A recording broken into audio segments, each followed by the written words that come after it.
Hello friends, welcome back to my channel. I'm Shalu Joshi Bhardwaj and today I'll be telling you my way to score band 9 in IELTS listening exam.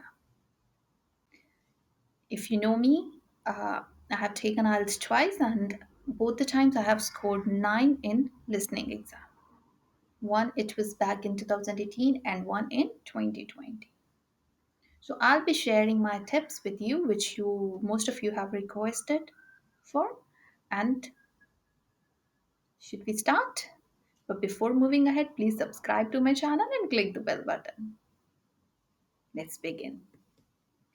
First thing which I would like to tell you is that even before start listening to the audio tape, I used to read the questions.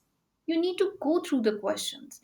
Once you read the question, you will get an idea, your mind will get set what is being asked. Alright, so I used to try to answer the question even before listening. Reading the question will tell you what you need to write down. Okay, is it a number? Is it a noun? Is it adjective? Is it address? Like whatever it is, your mind gets accustomed. You start listening and paying heed to those sounds. You know what to write down. All right. Another thing which I used to do was I used to read the tense of the question, which used to give me idea what is being asked. Most of the times, what happens is in the audio tape where two speakers they are talking, they always like they say, "This is what I did in past. This is what I am doing now, and this is what I will do next." And from the tense of the question, you will come to know what is being asked. All right.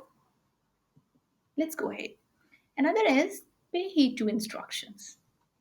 When I started preparing for my IELTS exam, during preparation, in first I think few tests, I lost my marks because of this. I didn't pay heed to the instructions. I didn't pay attention to the instructions. And once I started doing this, my band score automatically rose. What instructions? Like you in the IELTS exam, you were said that you have to write no more than this many words, 2 words or 3 words. Write down a number. Okay, so when you are told no more than 3 words means you have to write two or less than 2 words. Either 1 or 2 word.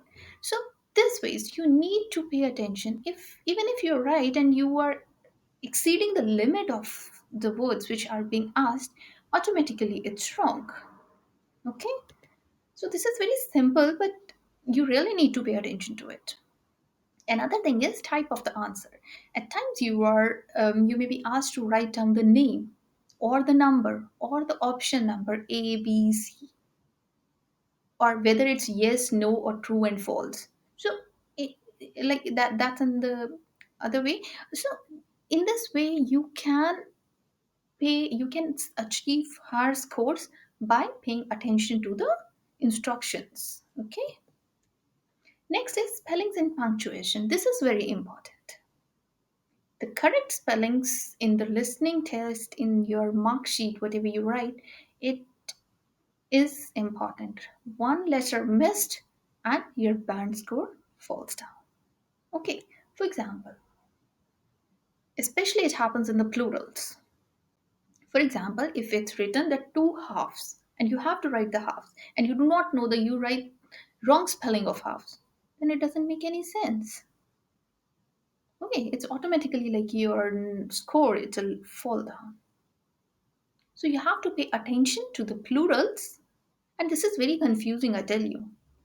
But with little attention to this, you can do it. If I can do, of course you can do. Another is capital words. Another is punctuation. For example, in the listening exam, you can write down your paper either in the capital letters, or if you are using capital and small letters, then you have to take care of punctuation. I personally prefer the capital ones, and I wrote both my exams with capital letters because otherwise you have to write down capital letters for the proper nouns or some at few places. If you do it wrong, then you're marked zero for that. So take care of these two things. Next is be careful about the changed answer. This is where the difficulty level it changes. So what speakers do is like they do change their answers. Like when if you are hearing the conversation and somebody is deciding the appointment and they'll be saying, okay, fine, can you come on Saturday at 4? Then listen to the another person too. Okay, but I'm sorry, I'm busy that day, so can we shift it to Thursday or something like this? Then you have to pay attention to the changed answers. Okay, this can be seen in fixing the appointments over the telephone conversations which you may hear in the exam, or the teacher or student conversation for the submission dates or something. It's very common. So be careful. And then listen and paraphrase carefully. Whenever you get this kind of thing, and you will definitely get, we normally get it in the exam, then you need to listen to it and paraphrase it very carefully and write it down nicely. All right. So if you will do this, then it will be okay. Next is what I used to do was I used to lose the scores in the maps, especially the maps.